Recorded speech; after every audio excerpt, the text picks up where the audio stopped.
Hi everyone, ನಮ್ಮ ಅಡುಗೆ ನಿಮ್ಮ ರುಚಿಗೆ ಸ್ವಾಗತ. ಇವತ್ತು ನಾನು ನಿಮಗೆ ಇನ್ಸ್ಟೆಂಟ್ ದೋಸೆ ಮಿಕ್ಸ್ ಮಾಡೋದನ್ನು ಹೇಳ್ಕೊಡ್ತಾ ಇದ್ದೀನಿ. ಕೆಲವೊಂದು ಹಿಟ್ಟುಗಳನ್ನು ಮಿಕ್ಸ್ ಮಾಡಿಬಿಟ್ಟು ಇದನ್ನು ರೆಡಿ ಮಾಡಿ ನೀವು ಫ್ರಿಜ್ಜಲ್ಲಿ ಇಟ್ಕೊಂಡ್ಬಿಟ್ರೆ ಯಾವಾಗ ಬೇಕೋ ಆವಾಗ 5 ನಿಮಿಷದಲ್ಲಿ ಈ ದೋಸೆನ ನೀವು ರೆಡಿ ಮಾಡ್ಕೊಳ್ಬೋದು. ಇದು ಕೆಲಸಕ್ಕೆ ಹೋಗುವವರಿಗೆಲ್ಲ ತುಂಬ ಈಸಿ ಆಗುತ್ತೆ ಮತ್ತು ಮಕ್ಕಳಿಗೆ ಈ ದೋಸೆ ತುಂಬ ಇಷ್ಟ ಆಗುತ್ತೆ. ಬನ್ನಿ ಇವಾಗ ಇದನ್ನು ಮಾಡೋದು ಹೇಗೆ ಅಂತ ನೋಡೋಣ. ಆದರೆ ಅದಕ್ಕಿಂತ ಮುಂಚೆ ನೀವೇನು ನಮ್ಮ ಚಾನಲ್ಗೆ ಸಬ್ಸ್ಕ್ರೈಬ್ ಆಗಲಿಲ್ಲ ಅಂದರೆ ಸಬ್ಸ್ಕ್ರೈಬ್ ಮಾಡ್ಕೊಳ್ಳಿ, ಪಕ್ಕದಲ್ಲಿರುವ ನೋಟಿಫಿಕೇಷನ್ ಬೆಲ್ ಕೂಡ ಕ್ಲಿಕ್ ಮಾಡ್ಕೊಳ್ಳಿ. ಈಗ ಮೊದಲಿಗೆ ಇವೆರಡನ್ನು ನಾನು ತೊಗೊಂಡಿದ್ದೀನಿ. ಇದಕ್ಕೆ 1.5 ಕಪ್ನಷ್ಟು ಗೋಧಿ ಹಿಟ್ಟನ್ನು ಹಾಕ್ಕೊಳ್ತಾ ಇದ್ದೀನಿ. ನೀವು ಲೋಟದಲ್ಲಿ ಕೂಡ ಹಾಕೋಬೋದು. 200 ml ಲೋಟದಲ್ಲಿ 1.5 ಲೋಟದಷ್ಟು ಹಾಕ್ಕೊಳ್ಳಿ. ಈ ರೀತಿ ಮಾಡಿಕೊಂಡ್ರೆ ಹಿಟ್ಟಿನಲ್ಲಿ ಯಾವುದೇ ಗಂಟುಗಳು ಇರೋದಿಲ್ಲ, ಕ್ಲೀನಾಗಿರುತ್ತೆ. ಈಗ ಇದಕ್ಕೆ ಅದೇ ಕಪ್ನಲ್ಲಿ ಅರ್ಧ ಕಪ್ನಷ್ಟು ಮೈದಾ ಹಿಟ್ಟು ಹಾಕ್ಕೊಳ್ಳಿ, ಅರ್ಧ ಟೀ ಸ್ಪೂನಷ್ಟು ಉಪ್ಪು, ಸಕ್ಕರೆಯನ್ನು ಪುಡಿ ಮಾಡಿಕೊಂಡು ದೊಡ್ಡ ಸ್ಪೂನ್ನಲ್ಲಿ 3 ಸ್ಪೂನ್ ಹಾಕಿ, ಅರ್ಧ ಟೀ ಸ್ಪೂನಷ್ಟು ದಾಲ್ಚಿನ್ನಿ ಪೌಡರ್ ಅಂದರೆ ಚಕ್ಕೆ ಇರುತ್ತಲ್ವ ಅದನ್ನು ಪುಡಿ ಮಾಡಿಕೊಂಡು ಅದರಲ್ಲಿ ಅರ್ಧ ಟೀ ಸ್ಪೂನಷ್ಟು ಹಾಕಿ ನೀವು ಒಂದು ಸರ್ತಿ ಪುಡಿ ಮಾಡಿ ಇಟ್ಕೊಂಡ್ಬಿಟ್ರೆ ಅದನ್ನು ನೀವು ಸ್ವೀಟ್ಗೆಲ್ಲ ಹಾಕ್ಬೋದು, ತುಂಬ ಚೆನ್ನಾಗಿರುತ್ತೆ. ಈಗ ಎಲ್ಲವನ್ನು ನಾನು ಈ ರೀತಿ ಜರಡಿ ಮಾಡ್ಕೊಂಡಿದ್ದೀನಿ. ಈಗ ಒಂದು ಸ್ಪೂನ್ನಲ್ಲಿ ಇದನ್ನು ಚೆನ್ನಾಗಿ ಮಿಕ್ಸ್ ಮಾಡ್ಕೊಳ್ಬೇಕು, ಎಲ್ಲ ಹಿಟ್ಟು ಹೊಂದ್ಕೊಳ್ಬೇಕು. ಗೋಧಿ ಹಿಟ್ಟು, ಮೈದಾ, ದಾಲ್ಚಿನ್ನಿ ಪೌಡರ್, ಸಕ್ಕರೆ ಪುಡಿ, ಉಪ್ಪು ಇವೆಲ್ಲ ಎಲ್ಲ ಕಡೆ ಮಿಕ್ಸ್ ಆಗಬೇಕು. ಈಗ ಇದು ರೆಡಿಯಾಗಿದೆ. ನಂತರ ಇದನ್ನು ಒಂದು ಏರ್ಟೈಟ್ ಡಬ್ಬದಲ್ಲಿ ಹಾಕಿಟ್ರೆ ಫ್ರಿಜ್ನಲ್ಲಿ ಕೂಡ ಇಡ್ಬೋದು ಅಥವಾ ಹೊರಗಡೆ ಕೂಡ ಇಡ್ಬೋದು, 1 ತಿಂಗಳ ತನಕ ಇಡ್ಬೋದು. ಆಮೇಲೆ ಇದನ್ನು ನಿಮಗೆ ಯಾವಾಗ ಬೇಕು ಆವಾಗ 5 ನಿಮಿಷದಲ್ಲಿ ಈ ಇನ್ಸ್ಟೆಂಟ್ ದೋಸೆಯನ್ನು ಮಾಡ್ಕೊಳ್ಬೋದು. ಈ ರೀತಿ ಡಬ್ಬದಲ್ಲಿ ತುಂಬಿಸಿ ಅದರ ಮುಚ್ಚಳವನ್ನು ಟೈಟಾಗಿ ಹಾಕಿ ಇಡಬೇಕು.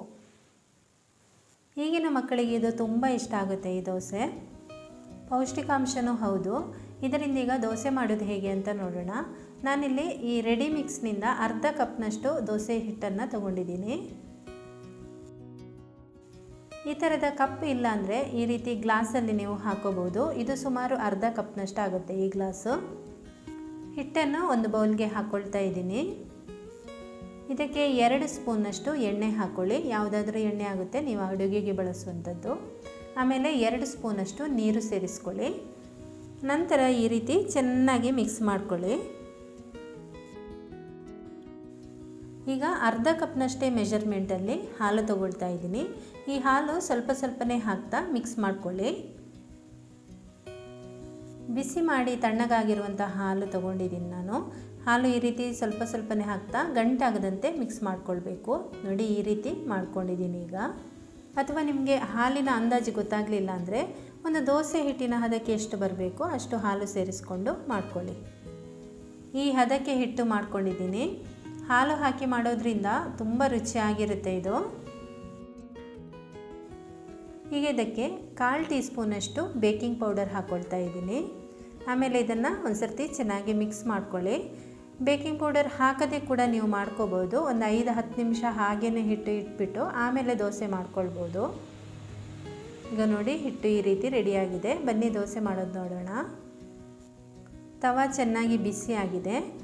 ಸೌಟಲ್ಲಿ ಇಷ್ಟಿಷ್ಟೇ ಹಾಕ್ಕೊಂಡು ದೋಸೆ ಮಾಡ್ಕೋಬೇಕು. ಸಣ್ಣ ಸಣ್ಣ ದೋಸೆ ಮಾಡ್ಕೊಳ್ಳಿ, ಪ್ಯಾನ್ ಕೇಕ್ ಅಂತ ಹೇಳ್ತಾರೆ ಇದಕ್ಕೆ. ಮತ್ತು ಮಕ್ಕಳಿಗೆ ಈ ಥರ ಮಾಡಿಕೊಡೋದ್ರಿಂದ ತುಂಬ ಇಷ್ಟ ಆಗುತ್ತೆ ಅವರಿಗೆ. ಹಾಗೆಯೇ ಈಗ ರೂಮಲ್ಲಿ ಒಬ್ಬೊಬ್ಬರೇ ಇದ್ದು ಕೆಲಸಕ್ಕೆ ಹೋಗುವವರು, ಕಾಲೇಜಿಗೆ ಹೋಗುವವರು ಅಂಥವರು ಅವರೇ ಅಡುಗೆ ಮಾಡ್ಕೊಳ್ಳೋದಾದರೆ ಇಂತಹ ರೆಸಿಪಿಗಳನ್ನು ನೀವು ಹಿಟ್ಟು ರೆಡಿ ಮಾಡಿಟ್ಕೊಂಡು ಇದನ್ನೆಲ್ಲ ತಕ್ಷಣ ಮಾಡ್ಕೊಳ್ಬೋದು. ಸ್ವಲ್ಪ ಹೊತ್ತು ಇದನ್ನು ಮುಚ್ಚಳ ಮುಚ್ಚಿ ಬೇಯಿಸ್ತಾ ಇದ್ದೀನಿ. ಬನ್ನಿ ದೋಸೆ ಹೇಗಾಗಿದೆ ಅಂತ ನೋಡೋಣ. ವಾವ್, ಕಲರ್ಫುಲ್ಲಾಗಿ ಎಷ್ಟು ಚೆನ್ನಾಗಿ ಬಂದಿದೆ ನೋಡಿ, ಸೂಪರಾಗಿದೆ. ಕಲರ್ ಕೂಡ ಎಷ್ಟು ಚೆನ್ನಾಗಿದೆ. ಹಾಗೆಯೇ ಇದು ರುಚಿಯಾಗೂ ಇರುತ್ತೆ, ತುಂಬ ಸ್ಪಾಂಜಿಯಾಗಿ ಕೂಡ ಇರುತ್ತೆ. ಜೇನುತುಪ್ಪದ ಜೊತೆ ತುಂಬಾ ಚೆನ್ನಾಗಿರುತ್ತೆ. ಓಕೆ, ಈ ಒಂದು ರೆಸಿಪಿ ನಿಮಗೆ ಇಷ್ಟ ಆಗಿದೆ ಅಂತ ಅಂದ್ಕೊಂಡಿದ್ದೀನಿ. ಹಾಗಾದರೆ ಒಂದು ಲೈಕ್ ಮಾಡಿ, ನಿಮ್ಮ ಪರಿಚಯದವರಿಗೆ ಶೇರ್ ಮಾಡಿ, ಹಾಗೆಯೇ ಕಮೆಂಟ್ ಮಾಡೋದು ಮರಿಬೇಡಿ. Thank you.